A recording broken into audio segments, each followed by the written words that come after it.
চারিদিকে যা হচ্ছে তা অত্যন্ত লজ্জাজনক। এখানে এটা থামার কোনো নাম নেই, কারণ পুলিশ যদি ভোট করে তাহলে আমাদের লড়াই করতে হচ্ছে প্রশাসনের সঙ্গে। প্রশাসনের যদি সংবিধানের দায়বদ্ধতা না থাকে তাহলে আর কি হবে?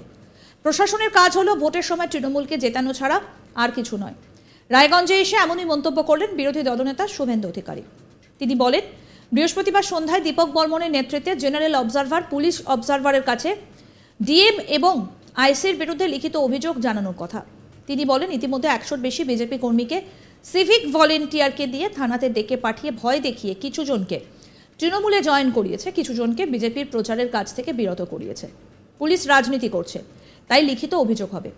শুধু এখান থেকে ট্রান্সফার নয়, সাসপেন্ড করার দাবি জানানো হবে। শুক্রবার সকাল 11টার সময় উত্তরবঙ্গের 8 থেকে 10 জন বিজেপি বিধায়ক রায়গঞ্জ থানার সামনে শান্তিপূর্ণভাবে ধর্নায় বসবেন।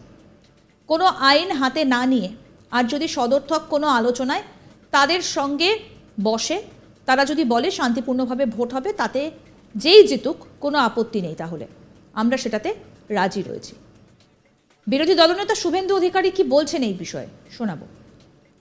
অত্যন্ত লজ্জাজনক। তারপরে জগদ্দলে যাওয়া আমার নাম নেই, কারণ পুলিশ যদি ভোট করে এখানে লড়াই সরকারের সঙ্গে বিজেপি। এখানকার ডিএম কি করে জেতাবে 10,000, তারপরে ডিএম স্টোর থেকে বের করে গ্রামে সিআরপিসি আইপিসি এখন ভারতীয় ন্যায় সংহিতা হয়ে গেছে। এদের যদি দায়বদ্ধতা সংবিধান আইনের উপর না থাকে, এদের যদি দায়বদ্ধতা কেবল রাস্তায় থেকে টাকা তোলা আর তৃণমূলকে ভোটে জেতানো, তাহলে যা হওয়ার তাই। আগামীকাল রায়গঞ্জ থানা ধর্ণা কেন? আগামীকাল কেন ধর্ণা? আজকে সন্ধ্যায় দীপক বর্মনের নেতৃত্বে জেনারেল অবজারভার পুলিশ অবজারভারের কাছে ডিএম এবং আইসির বিরুদ্ধে লিখিত অভিযোগ। কেন? কি কারণ?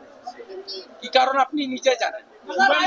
মধ্যে 100-র বেশি বিজেপি কর্মীকে থানাতে ডেকে সিভিক ভলেন্টিয়ারকে দিয়ে ডেকে পাঠিয়ে ভয় দেখিয়ে কিছু জনকে তৃণমূলে জয়েন করিয়েছে, কিছু জনকে বিজেপির প্রচারের কাছ থেকে বিরত করেছে।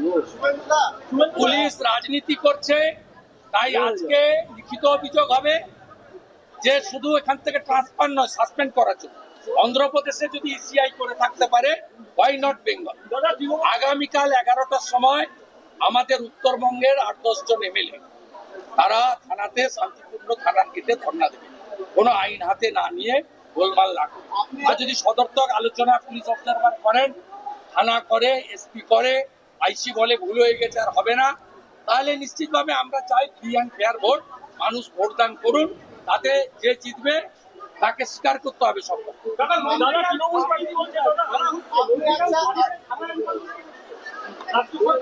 কোনো লাভ হবে না। 1956 ভোটে মমতা ব্যানার্জি হেরেছিল, এবারে মার্জিন বেড়ে হচ্ছে 8,200। পঞ্চায়েত ভোটে 11টা জিপিতে আমি প্রদান করেছি, 2টো পঞ্চায়েত সমিতি দখল করেছি। ওটা হাতের বাইরে। অধিকারী মুক্ত পূর্ব মেদিনীপুর করতে গেছিল, কৃষি মুক্ত পূর্ব মেদিনীপুর হয়েছে। কাঠি তমলুকও জিতেছি। 16টা বিধানসভার মধ্যে 15টায় তো এই বিজেপি লিড আছে। 26-এ নরেন্দ্র মোদীকে, 16তে 16। রাজ্যের বিরোধী দলনেতা শুভেন্দু অধিকারীকে কালো পতাকা দেখিয়ে গো ব্যাক স্লোগান দিল একদল যুবক। বৃহস্পতিবার 4 জুলাই রায়গঞ্জ বিধানসভা কেন্দ্রের উপনির্বাচনে জনসভায় যোগ দিতে আসেন শুভেন্দু অধিকারী। কলকাতা থেকে বাগডোগরা এয়ারপোর্টে নামেন শুভেন্দু অধিকারী, তারপর বাই রোডে রায়গঞ্জের উদ্দেশ্যে রওনা দেন। রায়গঞ্জে আসার পথে রায়গঞ্জের পানিশালাতে একদল যুবক রাস্তার পাশে দাঁড়িয়ে থেকে হাতে কালো পতাকা নিয়ে শুভেন্দু অধিকারীকে দেখান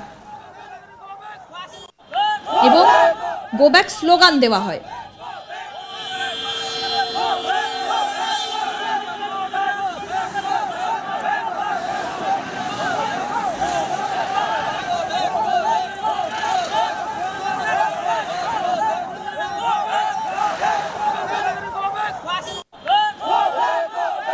রায়গঞ্জের তৃণমূল কর্মী আনোয়ার আলী কি বলছেন এই বিষয়ে বা শোনাবো।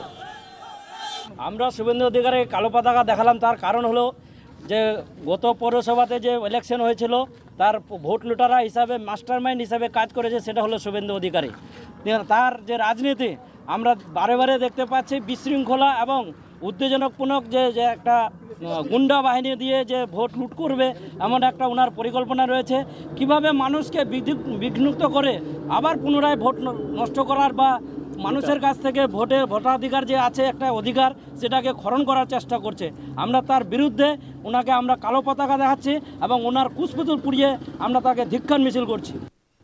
কি বলছেন কার্তিক চন্দ্র পাল, বিজেপির সাংসদ, এবার সেটাও শোনাবে।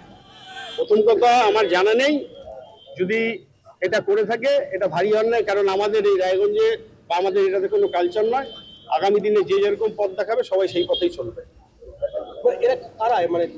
আমি জানি না, এখন হয়তো ফাইনালি জানতে পারবো, আপনাদের কাছে শুনলাম, আমি এখনই শুনলাম। যদি সত্যিই সেই ঘটনা হয়ে থাকে, আমি বললাম তো রায়গঞ্জের সংস্কৃতি, রায়গঞ্জের কালচার এটা নয়। যদি এই পথ দেখায় তাহলে আমরাও সেই পথে চলবো, অন্যান্য রাজনৈতিক দলও সেই পথে চলবে। যে কোনো রাজনৈতিক দলের সভা সমিতি করার অধিকার আছে, যে কোনো পার্টির যে কোনো দলেরই হোক। এইভাবে মানুষের জয় করা যায় না। একদিকে পুলিশের ধমকানি চমকানি, একদিকে বিভিন্ন দাদাদের ধমকানি চমকানি, এগুলো দিয়ে মানুষের মন জয় করা যায় না। সেটা মানুষ কিছুদিন আগেই প্রমাণ করে দিয়েছে। রায়গঞ্জ বিধানসভার লোকেরা 47,000 ভোটে আমাকে জিতিয়ে এবারও মানুষ ঠিক জায়গা মতো জবাবটা দেবে। পুলিশের সামনে এরকম ঘটে? অবশ্যই। পুলিশ কোথায় এখন? রায়গঞ্জে যে পুলিশ প্রশাসন রয়েছে ডাইরেক্ট তো রুলিং পার্টির হয়ে কাজ করছে, ডাইরেক্ট কাজ করছে। উর্দিটা খুলে দিয়ে ডাইরেক্ট পতাকা নিয়ে কাজ করলে আরো মানুষের ভালো হবে। আমাদের প্রতিনিধি কি প্রতিবেদন তুলে ধরেছেন শোনাবো এবার। দেখতে দেখতে রায়গঞ্জ বিধানসভার উপনির্বাচন চলে এলো, অর্থাৎ আগামী 10ই জুলাই রায়গঞ্জ বিধানসভা উপনির্বাচন হতে চলছে। আর সেই বিধানসভা উপনির্বাচনকে কেন্দ্র করে সব দলেরই রাজনৈতিক প্রচার এখন শেষ পর্যায়ে, অর্থাৎ বলা যেতেই পারে আর মাত্র হাতে কটা দিন রয়েছে। এই সময়ের মধ্যে কিন্তু শেষ মুহূর্তে প্রচার সারতে হবে সমস্ত রাজনৈতিক দলকে। গতকাল আমরা দেখলাম রায়গঞ্জে একটি জায়গায় রাজ্যের বিরোধী দলনেতা শুভেন্দু অধিকারীকে জনসভা করতে, আর সেই জনসভাতে তিনি কিন্তু মানে চাচা ছোলা ভাষায় কিন্তু তৃণমূল কংগ্রেসকে কিন্তু আক্রমণ করেন।